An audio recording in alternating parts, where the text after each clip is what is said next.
Think meditation is hard? Do me a favor. Take a slow, deep breath in. And now breathe out. Congratulations. You just meditated. Hi, I'm Krystal Jakosky, and this is Breathe In, Breathe Out, a weekly mindfulness and meditation podcast for anyone ready to own their own shit and find a little peace while doing it. Welcome back to Breathe In, Breathe Out. I'm Krystal Jakosky, and hello. I'm glad that you're here. This life is such a beautiful journey, and it is filled with so many wonderful experiences and lessons and just people. It's fascinating and beautiful, and I'm so grateful that I can learn so much from so many different people. I'm so grateful that we're all different and unique. I love learning something from a different perspective because I'm talking with a friend or a new acquaintance and I find out that they have a completely different point of view on some whatever it is than I do. And I get to listen, I get to learn, and then I get to question, well, why do I have that opinion? Why do I have that point of view? And what needs to shift from there? Maybe my opinion and point of view is wrong. Thank you for challenging me. Thank you for talking with me and opening up my mind so that I can be even better as a human being, so that I can be more compassionate and understanding, because my experience is not the end all be all.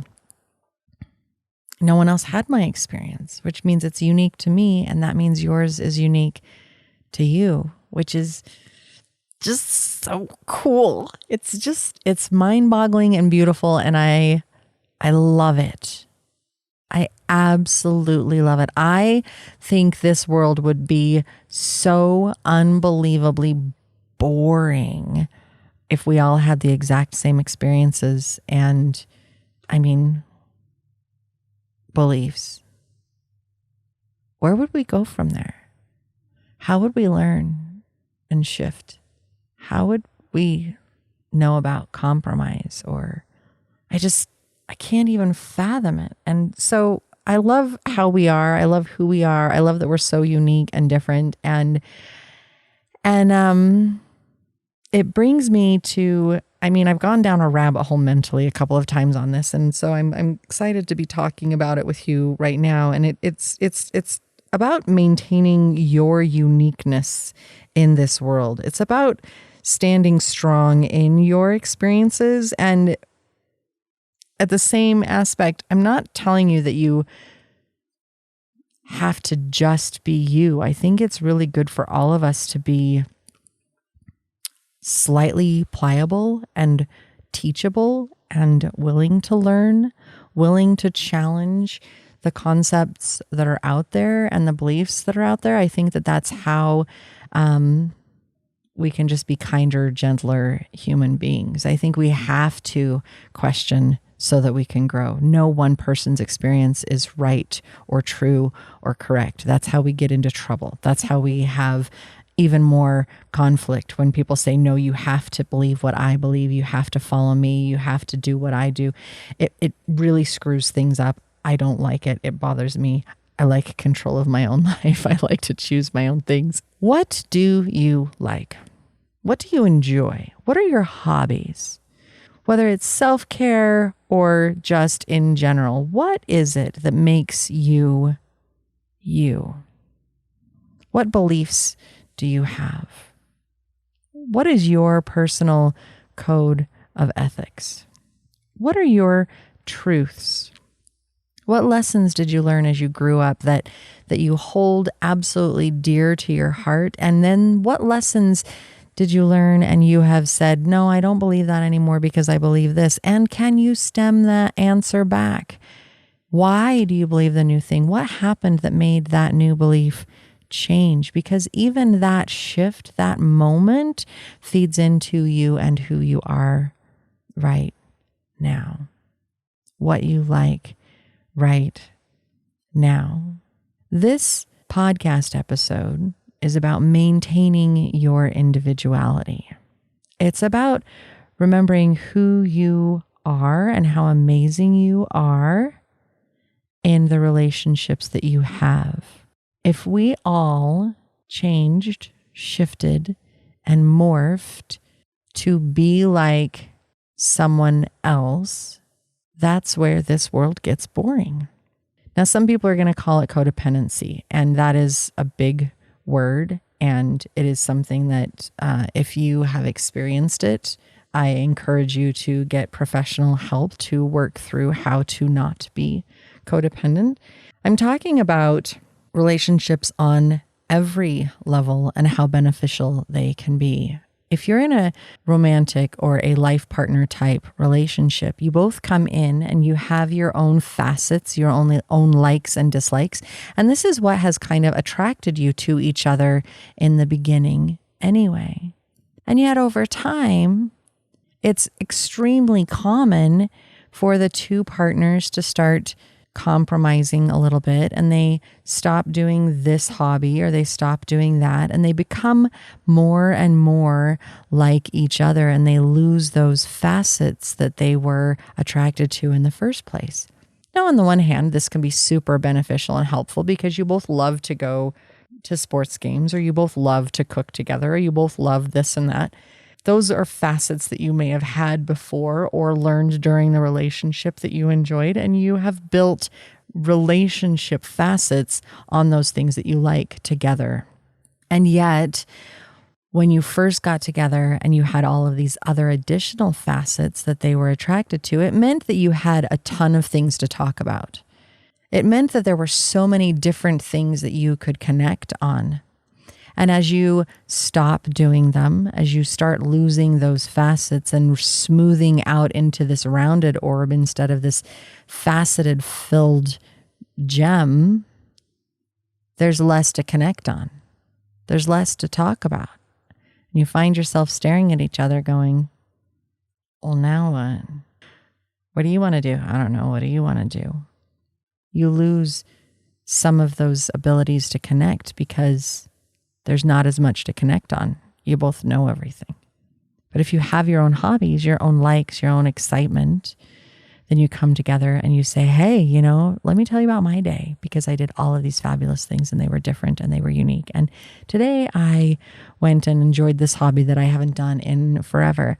This doesn't just apply to romantic relationships. Think about friendships. Perhaps you've had a friendship that maybe it's new, maybe it's old, somebody that you really like and really want to connect with, and you start losing yourself because you really want to connect with that person. And they say, well, I love this. And they have a super strong sense of being. And so you start following them and doing what they like to do and being what they like to be because you really want to have that connection. And eventually you look back and you say, wait a minute, who am I and where did I go? I don't know who I am now because this is different. You have morphed and changed enough that you can connect with that specific person as a friend or an acquaintance, and you've lost yourself. Where does that leave you? Where do you want to be? Maintaining your facets, maintaining your individuality is fantastic. Think about a new job. And you have this boss and you really want to impress the boss and you want to move up on the corporate ladder. So you start, they hire you, they think you're fantastic. You have shown that you will be unbelievably valuable to that team. So you get on the team and initially you're helping them grow and shift and change because of all your great ideas and all of the things that you and your new facets bring to the team. And over time, you stop bringing the facets and you mold to be more like the rest of the team. And eventually the team continues being the way that they were because your facets aren't there anymore. You've molded into what's already there. I hope this makes sense. I hope you're following along with me. What I think is once we know who we are at our core and our true being, and we really cultivate those different facets and maintain our individuality in this world while still finding compassion and understanding for people around us, I think that conflict, I think that leads to added knowledge, added growth, added improvements. When you look at it with the business, they hired you because you were fantastic and something about you really triggered we want them on our team and we can know that we can grow with them. So you have all these facets and you bring it and you make them grow and you make them rethink some of their processes, and things are even better because you bring new blood and new ideas and new concepts into this group that's already there. The group gets stuck without you. You're breathing new life and growth into the company because of your uniqueness. Don't lose that. Hold on to it, maintain it. In fact, grow it, because you never know what fantastic advancements might happen because you brought that in that friendship. Instead of conforming to somebody else, you can say, hey, I really like this. Give them the opportunity to grow. Maintain who you are and the fabulousness that exists in you and your being, and give other people the opportunity to grow and learn something new, connect in a new way. In your relationship, maintain your individuality. Maintain all of those facets that make you uniquely you. That's why you guys were attracted to each other, because of all of your experiences, because of everything that culminates in the beauty of your being as a human. Nurturing those, maintaining your individuality also feeds into self-care. It feeds into your own truth. This also means you have to know who you are. You have to know what you like. So start making those lists. Start understanding yourself a little bit better, a little bit deeper. Recognize the truth and the beauty in all of the experiences that you have had and have brought you to this space. Recognize all of those things that you do, whether it's running and exercise or little hobbies like crafting and gardening, whatever it is that you uniquely are and enjoy. And instead of looking at it as I'm making somebody else change, look at it as an opportunity to, hey, they get to learn something new. I have something to offer. Me and the beauty of who I am means that there's an opportunity for growth. And in the same aspect, you have the opportunity for growth with every other person that comes into your life. What can you learn? How can you embrace something new? That gift of change and expanding your thoughts and experiences, your beliefs, your own personal truth. We are all a gift. We are all unique. We are all so beautiful because of that fact.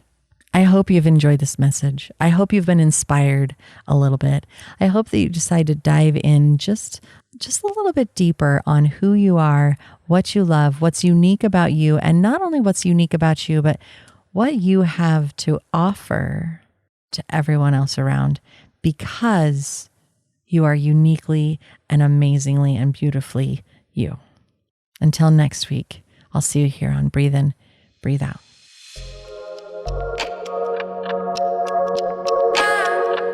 I hope this moment of self-care and healing brought you some hope and peace. I'm Krystal Jakosky on Instagram, Facebook, and YouTube, and I hope you check us out and follow along for more content coming soon. I look forward to being with you again here on Breathe In, Breathe Out. Until next time, take care.